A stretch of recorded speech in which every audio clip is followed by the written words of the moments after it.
Un kilo olamanda geliştirirsiniz.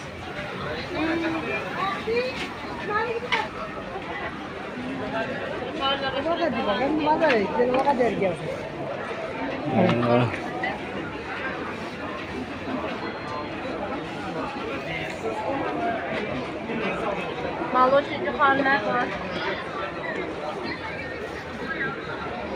apa এটা ভালো লাগবে না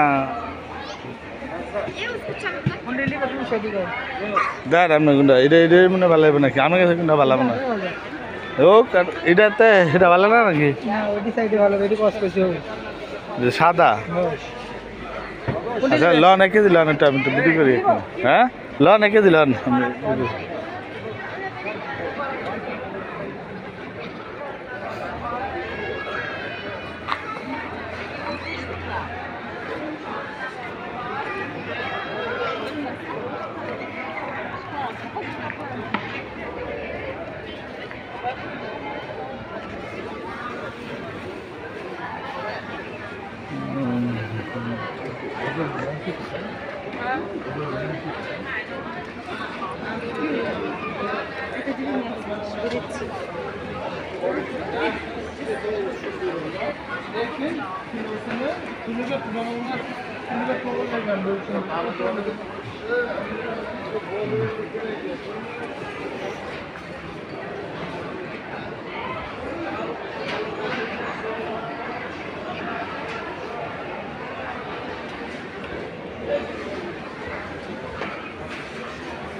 তুমি একটা ভিডিও ধরো